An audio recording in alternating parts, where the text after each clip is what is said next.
जो nuclear fission and fusion है ये पूरी यूनिट आपकी कट हो गई है, यानी बी वाली पूरी यूनिट कट हो गई है। ये पेज पूरा काट दीजिए, ये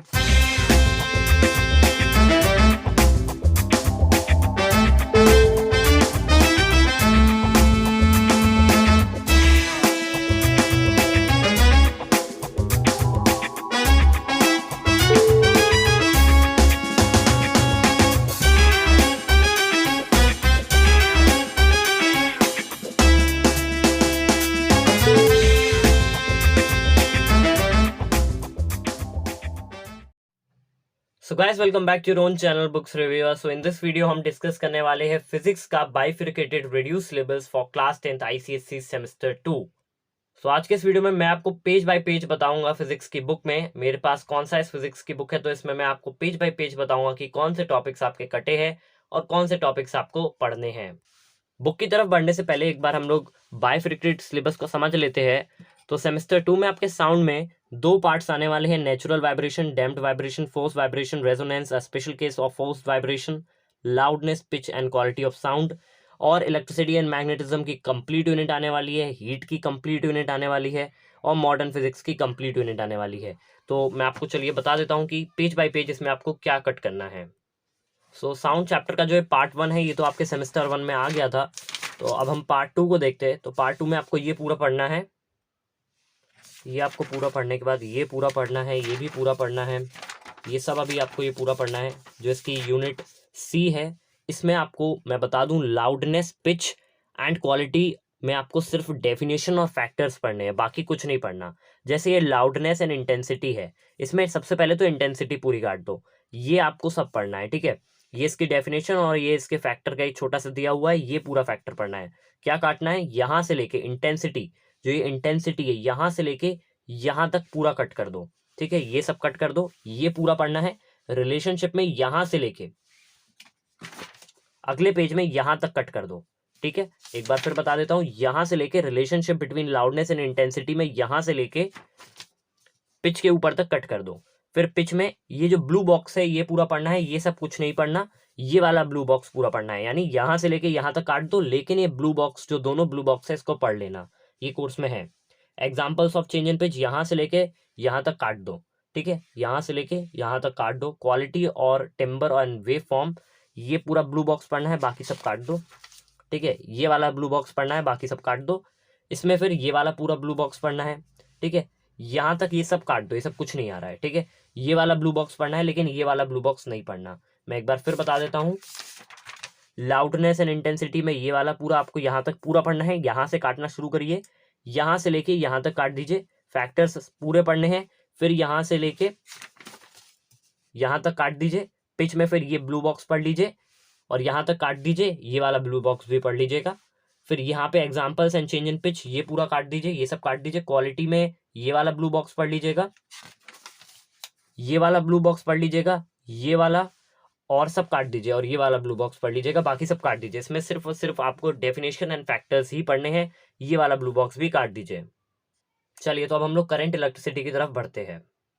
तो करंट इलेक्ट्रिसिटी में सबसे पहले आप लोग पेज नंबर 180 पे आ जाइए। पेज नंबर 180 पे जो 8.6 वाला टॉपिक दिया हुआ है, experimental verification of Ohm's law, यहाँ से लेके यहाँ से पूरा लेके आपको वीआई ग्राफ के ऊपर तक काट देना है। वीआई ग्राफ आपके कोर्स में है, बहुत इंपॉर्टेंट है, इसको मार्क कर लीजिए मोस्ट इंपॉर्टेंट के नाम से। यानी यहाँ से लेके आपको यहाँ तक काट देना है। इसके बाद अब ध्यान से सुनिएगा, ये सब आपको पूरा पढ़ना है। इसके बाद जो इसकी बी यूनिट है, ये भी पूरी पढ़नी है, लेकिन इसमें जो expression for the equivalent resistance है पेज नंबर 191 में, इसमें यहाँ से लेके आप यहाँ तक काट दीजिए। लेकिन ध्यान रखिएगा, ये जो 3 फॉर्मूले दिए हैं ये बहुत इंपॉर्टेंट है, इसको पढ़ लीजिएगा, इसकी मदद से आप न्यूमेरिकल्स कर पाएंगे। नीचे इसमें लिख लीजिए बुक के, ओनली फॉर्मूलेज, एक्सप्रेशन पढ़ना नहीं है आपको, डेरिवेशन नहीं पढ़ना, सिर्फ फॉर्मूले आपको पढ़ लेने हैं ध्यान से, ठीक है। ये पूरा कॉम्बिनेशन पूरा आ रहा है। फिर से expression for the equivalent resistance आता है, यहाँ से लेके पूरा यहाँ तक ऊपर तक काट दीजिए, लेकिन ये जो फॉर्मूले दिए हुए हैं ब्लू बॉक्स के अंदर, इसको अच्छी तरीके से पढ़ लीजिएगा। और यहाँ पर भी इसी तरीके से आप लिख लीजिए ओनली फॉर्मूलेज। सो इस चैप्टर में आपका कुछ इतना ही कटा है। चलिए, तो अब हम लोग अपने दूसरे चैप्टर की तरफ बढ़ते हैं, जो कि है chapter number 9, house hold circuits. इस चैप्टर में आप यहाँ से लेके 9.1 से लेके हाउस वायरिंग रिंग सिस्टम के ऊपर तक काट दीजिए। ये चीज़ आपके कोर्स में दी नहीं है, लेकिन ये आपको पढ़नी पड़ेगी, क्योंकि आपको फिर आगे समझ में नहीं आएगा कुछ भी। इसलिए ये कोर्स में नहीं है, इससे डायरेक्ट क्वेश्चंस नहीं आएंगे। आप सिर्फ यहाँ पे इतना मार्क कर दीजिए कि ये कोर्स में नहीं है, लेकिन इसको आप पढ़ लीजिएगा, बहुत इंपॉर्टेंट है। उसके बाद फिर ये जो हाउस वायरिंग रिंग सिस्टम है, ये भी आपको पूरा पढ़ना है। इसका डायग्राम एग्जामिनेशन में नहीं पूछा जाएगा, आपको इसको अच्छी तरीके से समझ लेना है। इससे क्वेश्चन आएंगे, लेकिन डायग्राम आपको बनाने के लिए नहीं कहा जाएगा। इसके बाद फिर आप अपनी बी यूनिट पे आ जाइए।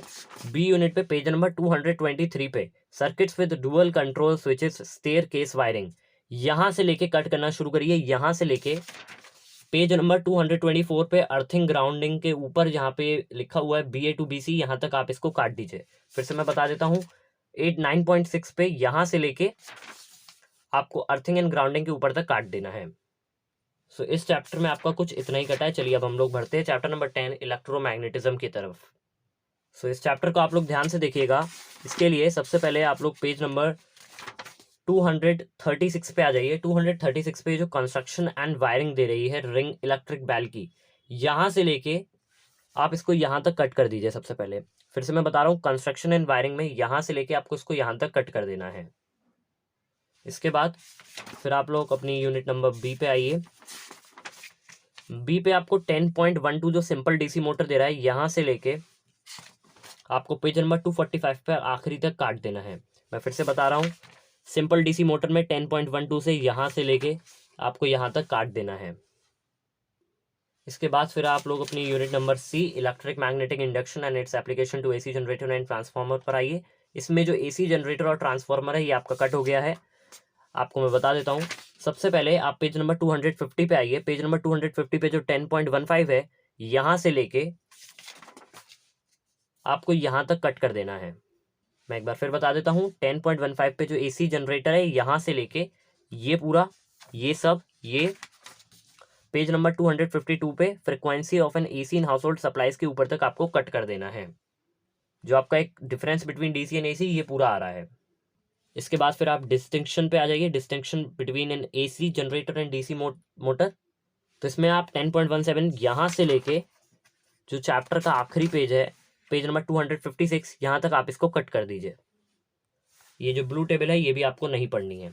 मैं एक बार फिर बता देता हूँ, जो 10.17 था, यहाँ से लेके चैप्टर के आखिरी पेज तक, कंज्यूमर्स तक आपको कट कर देना है। इसके बाद हम लोग चैप्टर नंबर 11 कैलोरीमेट्री पे आते हैं। तो इस चैप्टर में आपको कुछ भी कट नहीं करना है, इसमें सब कुछ आ रहा है। जितना आपका इसमें दिया हुआ है आपको पूरा पढ़ना है, इसमें कुछ भी कट नहीं हुआ है। चलिए तो अब हम लोग चैप्टर नंबर 12 रेडियो एक्टिविटी, जो कि आपका लास्ट चैप्टर है फिजिक्स का, उसकी तरफ बढ़ते हैं। तो रेडियो एक्टिविटी में भी आपका ज़्यादा कुछ कट नहीं हुआ है। इसके लिए सबसे पहले आप पेज नंबर 301 पर आ जाइए। 301 पे जो न्यूक्लियर फ्यूजन एंड फ्यूजन है, ये पूरी यूनिट आपकी कट हो गई है, यानी बी वाली पूरी यूनिट कट हो गई है। ये पेज पूरा काट दीजिए, ये और यहाँ ये आपको पूरा काट देना है, ठीक है। इसके भी कोई क्वेश्चंस नहीं आएंगे। तो मैंने आपको आपके पूरे फिजिक्स का सिलेबस एक्सप्लेन कर दिया है। अगर आपको तो इस वीडियो पे हम एम करते हैं 100 लाइक्स का, और आप मुझे कमेंट सेक्शन में बताइएगा अब आपको अगला कौन से सब्जेक्ट का page by page reduce syllabus explanation चाहिए, हम वो आपके लिए लेकर आ जाएंगे। Thank you so much for watching.